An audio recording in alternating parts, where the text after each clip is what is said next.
and welcome back to Talk of the Town. Conrad, we have a special guest. Yes, we do. He's special in our lives. Jeannie is mine. His name is Dallas. We adopted him. It'll be a year from Joyful Rescues. He was been put into a kill shelter, and Joyful Rescues got him south. It replaced our last dogs we've had, and he's been a marvelous, marvelous addition to our family. So Joyful Rescues, right here in Western New York. Cuba, New York, yes. And they've been such a blessing to you by bringing Dallas into your life. They saved his life. They got him out of a kill shelter. I mean, the family had him.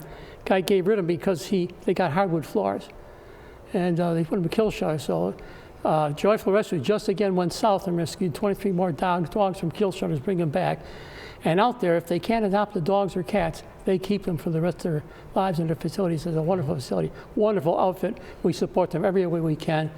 And we were so appreciative to be able to talk a little bit about them on, Shout out on to Bragging Joyful Rights Rescues. here. Joyful Rescues, yeah. Right. Now, I heard that you've been married for a few years. Yeah, my wife continues to put up with me. I'm a street angel and a house devil. And how many years have you been married? 55 years. Ken. 55 years. Yes. 55 years, Phil. Okay, so Conrad, what's the secret? What's the secret to a long marriage, Conrad? My wife is patient, and I've been blessed. Oh, what a perfect answer. What a perfect answer, Conrad. And with my 2 children, I've been blessed. We've been blessed. You couldn't ask for a better life than we've had here. So it seems to me that you have a beautiful perspective and a very grounded outlook. There was a film called It's a Beautiful Life, and it is. Yeah. One day at a time.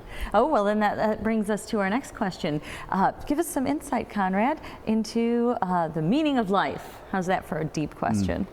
Well, I think you have to have faith in what you're here for.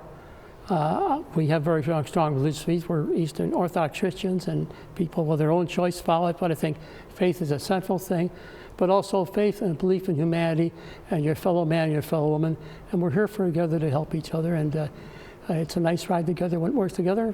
If you have some good health, and I've had a lot of it, and despite 82 years, I can't complain about any one thing I've had.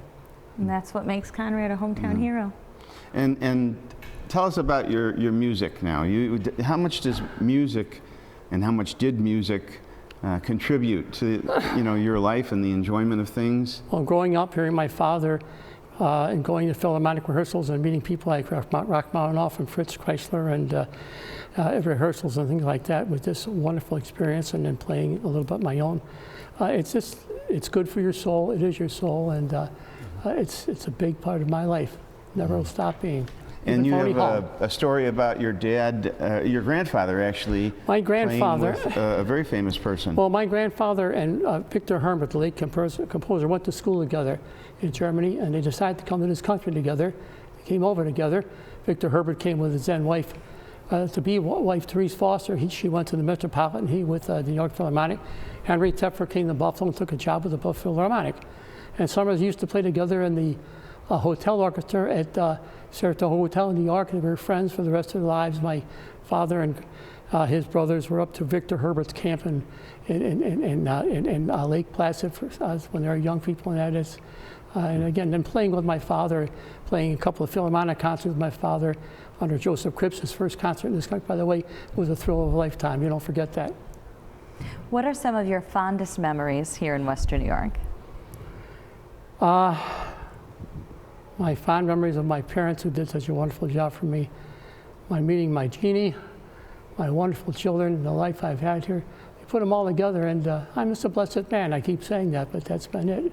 And what makes living and growing up in Western New York special? I mean, what is it about Western New York that really makes it a good hometown?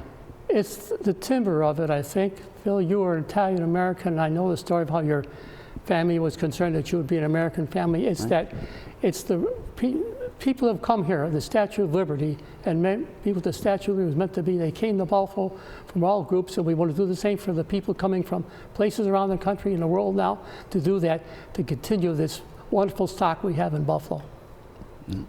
It is truly the area of good neighbors. It really is. Indeed it is. It is. We saw that in the storm last fall, where everybody kind of lent a hand and helped everybody out. And so many times you see when people grow up in Western New York and leave, they come back home. Right. And there's a lot less looting during the storms too, by the way, I might add. Yeah. Well, it's been a pleasure to have you here, Conrad. My honor. Thank you so much. And it was so nice to meet Dallas. Thanks for coming, Dallas. And Dallas. thank you, Joyful Rescues. And well, Phil? Thank you, And we'd Phil. like to thank you. Thank you all for watching WBBZ. Thank you for watching Talk of the Town. And we'll see you next time.